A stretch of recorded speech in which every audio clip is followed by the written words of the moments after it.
शुक्रिया। जब आप कहते हैं ना इतना मिनट, तो लगता है कि फांसी से पहले पूछा जा रहा है। नहीं सर, बता तेरी रजा क्या है। बहरहाल thank you honourable deputy chairman sir, vice chairman sir. दो तीन छोटी छोटी चीजें हैं, उसी को कहूंगा। ज्यादा खुशी इस बात की है कि आज मणिपुर को ये लग रहा होगा कि हमारे देश का हिस्सा है, यहाँ के संवाद से, यहाँ के विमर्श से। सर, एप्रोप्रिएशन का मामला है। मैं बजट के दौरान अक्सर एक बात कहता रहा हूं कि अपने देश में डायरेक्टिव प्रिंसिपल्स में आर्टिकल 39 सब क्लॉज सी है। आज हम सबको जरूरत है कि हमारा बजटरी प्रावधान, बजटरी प्रोविजंस उस लेंस से देखा जाए ताकि आय का संकेंद्रण न हो, आय का असमान वितरण न हो, और बाद में जब कोई राज्य सरकार पीकेटी को बुलाती है तो उस पर भी नाराज हो जाते हैं लोग। तो ये खैर अलग मसला है। सर, मैं दो तीन छोटी छोटी चीजें कहने से पूर्व सबसे पहले तो ये कहूं कि आज जो भी दो चार चीजें कहूंगा वह मणिपुर के अपने भाइयों बहनों, उनके मृतकों, विस्थापित लोगों को समर्पित है। आलोचना नहीं, शिकायत नहीं, मैं अपने संदर्भ में कुछ चीजों को रखूंगा। सर, सिक्योरिटी के ऊपर आपने सोशल डेवलपमेंट के ऊपर सिक्योरिटी को तरजीह दी है। मैं सिक्योरिटी फिनोमेना को नजरअंदाज नहीं करना चाहता, लेकिन तह में अगर जाएं आप, ये मई 23 में क्यों शुरू हुआ? एक माननीय उच्च न्यायालय का निर्णय आया, हम उसका हम अवलोकन नहीं कर पाए कि इस निर्णय का अंजाम क्या होगा, जो लोग कहते हैं कि हमें अंदाजा ही नहीं था। दूसरा, ट्राइबल और रूरल डेवलपमेंट को लेकर के बहुत आशंकाएं हैं।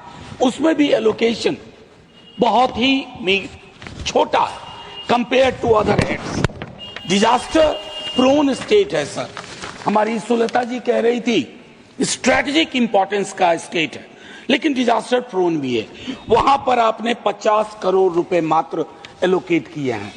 ये it doesn't speak very good about us. और ट्रांसपेरेंसी, अकाउंटेबिलिटी पर कई चीजें मैं बाद में आऊंगा। एक आध मिनट अगर ज्यादा समय लूं, सर एक कोट करना चाहता हूं। जमीना बॉमन, जिगमंड बॉमन की पार्टनर थी, होलोकॉस्ट सर्वाइवर थी। उन्होंने एक लाइन लिखी विंटर इन द मॉर्निंग में, the cruellest thing about cruelty is that it dehumanises its victims before it destroys them, and thus the hardest of the struggle is to remain human in inhuman condition. इसका तर्जुमा अगर अपने हिसाब से करूं, क्रूरता के साथ सबसे क्रूर चीज यह है कि अपने विक्टिम को खत्म करने के पूर्व उनकी मानवीय मूल्यों को विलग कर देती है। अतः इस तरह के माहौल में मानवीय संवेदना को बचा कर रखना सबसे महत्वपूर्ण है। सर, हम मानवीय संवेदना को मणिपुर के बरक्स बचा के नहीं रख पाए। जैसे कहते हैं ना, देखोगे तो हर मोड़ पे मिल जाएंगी लाशें, मगर इस शहर में तुम्हें कातिल ढूंढे से नहीं मिलेगा। मणिपुर में यही वाकया है सर। मैं एक बात कई दफा पार्लियामेंट के बाहर कह चुका हूं, आज यहां दोहरा रहा हूं। चुनाव के बाद ऐसा नहीं है कि विपक्ष का कोई अलग से प्रधानमंत्री होता है।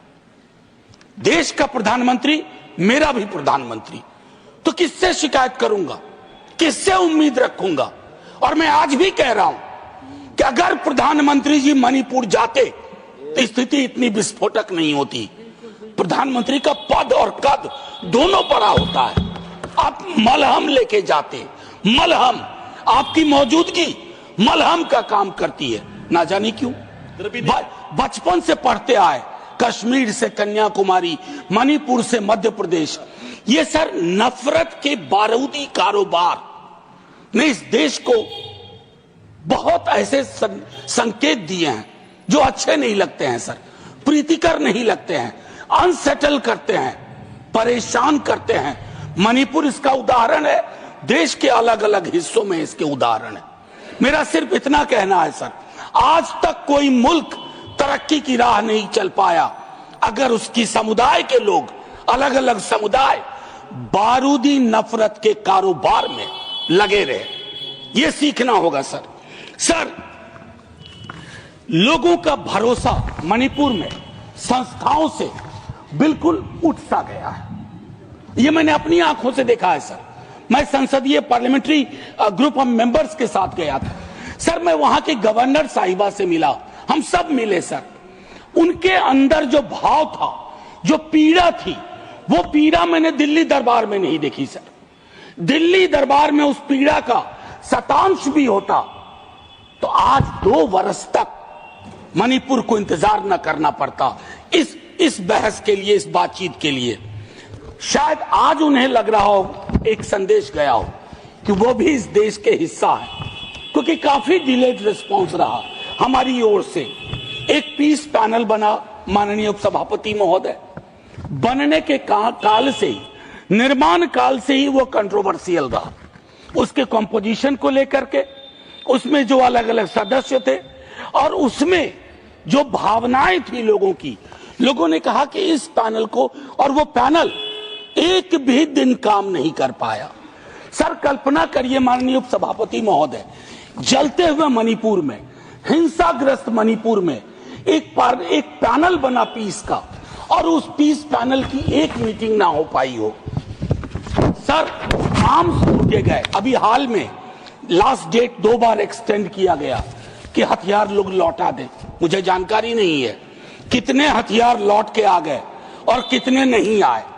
हमको लगता है कि संभवतः मंत्री जी अपने रिस्पॉन्स में ये बताएं, लेकिन हथियारों के लौटने से महत्वपूर्ण सवाल यह है, समुदायों के बीच की खाई को पाटने के लिए हम क्या कर रहे हैं। सर, खाइयां यूं मैं नहीं कहूंगा कि आपके दल ने पैदा किए हैं, खाइयां रही हैं देश के अलग अलग हिस्सों में, लोगों के बीच में, इतिहास की समझ को लेकर के, वर्तमान की चुनौती को लेकर के।